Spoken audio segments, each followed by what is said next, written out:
অজ্ঞানতিমিরান্ধস্য জ্ঞানাঞ্জনশলাকয়া চক্ষুরুন্মীলিतं येन তস্मै শ্রীগুরবে নমঃ।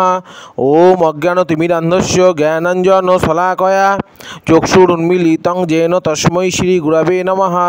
ওম অজ্ঞানতিমিরান্ধস্য জ্ঞানাঞ্জনশলাকয়া চক্ষুরুন্মীলিतं येन তস্मै শ্রীগুরবে নমঃ। বাঞ্ছাকল্পতরুভ্যশ্চ কৃপা সিন্ধুভ্য এব চ পতিতানাং পাবনেভ্যো বৈষ্ণবেভ্যো নমো নমঃ। বাঞ্ছাকল্পতরুভ্যশ্চ কৃপা সিন্ধুভ্য এব চ পতিতানাং পাবনেভ্যো বৈষ্ণবেভ্যো নমো নমঃ। বাঞ্ছাকল্পতরুভ্যশ্চ কৃপা সিন্ধুভ্য এব চ পতিতানাং পাবনেভ্যো বৈষ্ণবেভ্যো নমো নমঃ। হরে কৃষ্ণ, হরি বল, রাধে রাধে। আমি শ্রী দামোদর দাসাধিকারী। আমি আমার গুরু শ্রীমৎ ভক্তিচন্দন অরণ্য গোস্বামী গুরু মহারাজের চরণ যুগলে প্রণাম নিবেদন করে, সমস্ত বৈষ্ণব বৃন্দগণের চরণ যুগলে প্রণাম নিবেদন করে এবং ভগবান শ্রীকৃষ্ণ এবং শ্রীমতী রাধারানীকে প্রণাম নিবেদন করে আজ এই ভগবানের কথা আলোচনা এখন শুরু করলাম। তো আজকের আমার আলোচ্য বিষয় হলো যে ভগবান শ্রীকৃষ্ণ কেন আবির্ভূত হয়েছিলেন। তা ভগবান শ্রীকৃষ্ণ কোন যুগে আবির্ভূত হয়েছিলেন? দাপর যুগে। দাপর যুগের শেষে, বর্তমানে কলিযুগ চলছে। হ্যাঁ, কলিযুগে এখন 5100 কিছু বছর, 5100 সামথিং, মানে 5120 বছর অতীত হয়েছে। দাপর যুগ শেষ হয়ে যাওয়ার পর কলিযুগ শুরু হলো। কলিযুগে এখন বর্তমান বয়স হলো 5120 কি 5115 এরকম হবে। হ্যাঁ, তা শ্রীকৃষ্ণ দাপর যুগের শেষে, দাপর যুগের শেষে পৃথিবীতে অবতারিত হয়েছিলেন। ঠিক আছে, এটা আমরা সকলেই জানি। তা তিনি কেন অবতারিত হলেন সেই উত্তর ভগবান 4th অধ্যায় গীতায় বলেছেন। কি না, যদা যদা হি ধর্মস্য গ্লানির্ভবতি ভারত অভ্যুত্থানমধর্মস্য তদাত্মানং সৃজাম্যহং পরিত্রাণায় সাধূনাং বিনাশায় চ দুষ্কৃতম ধর্ম সংস্থাপনার্থায় সম্ভবামি যুগে যুগে। অর্থাৎ যখনই হে ভারত, মানে হে অর্জুন, যখনই ধর্মের হানি অধর্মের বৃদ্ধি হয়, মানে ধর্ম কমে যায় অধর্মের বৃদ্ধি হয়, তখন আমি নিজেকে সৃষ্টি করি। অর্থাৎ বিভিন্ন অবতার ভগবান আসেন।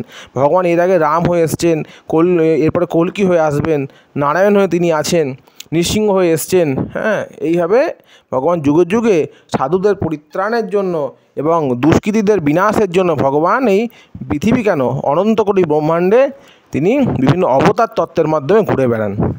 তা দাপর যুগের শেষে শ্রীকৃষ্ণ কেন এলেন সেই ব্যাপারে বলতে গেলে প্রথমে পৃথিবী দেবী, অর্থাৎ আমরা যেই পৃথিবীতে বাস করছি, এই পৃথিবীতে একজন অধিষ্ঠাত্রী দেবী আছেন। তিনি হলেন বসুমতী, অর্থাৎ পৃথিবী দেবী বা ভূমি দেবী আমরা বলি। দাপর যুগের শেষে অনেক অসুর, এই পৃথিবীতে অনেক অশুভ শক্তি পৃথিবীতে তখন উদ্ভব হয়েছিল, অনেক অশুভ শক্তি উদ্ভব হয়েছিল।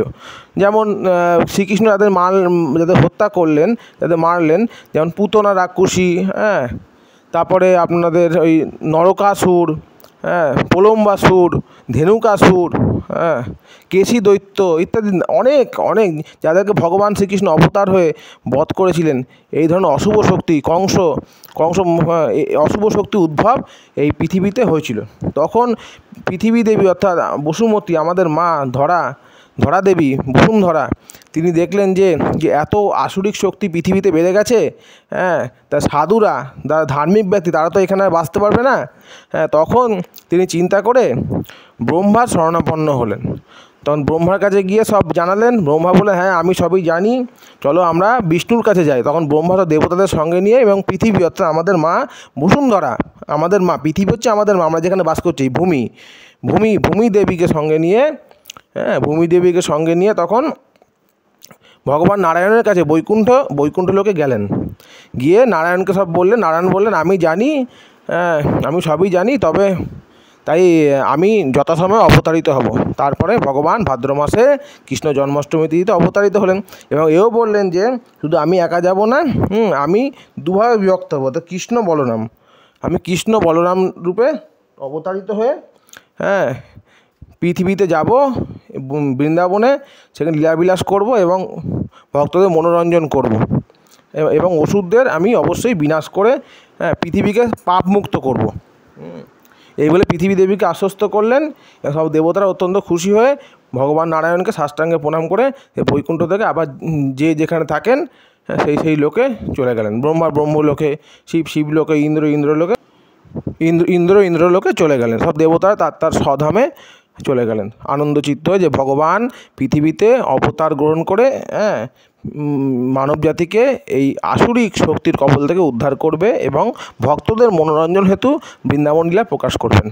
তো আজকের এই ভগবানের কথা আলোচনা এখানেই শেষ হলো। আশা করি সবাই বুঝতে পেরেছেন যে ভগবান শ্রীকৃষ্ণ কেন আবির্ভূত হয়েছিলেন। এর পরের ভিডিওতে আমি আলোচনা করব ভগবান শ্রীকৃষ্ণ কীভাবে আবির্ভূত হয়েছিলেন। কারণ শ্রীকৃষ্ণের জন্মাষ্টমী আসছে, তাই শ্রীকৃষ্ণ এবং রাধারই ভিডিও এবং এই ভগবানের শক্তি এবং ভগবানের আলোচনাই এখন এই মাসে করা উচিত। আজকের এই টপিক এখানেই বিশ্রাম হলো, মানে হরিকথা তো শেষ হয় না, বিশ্রাম।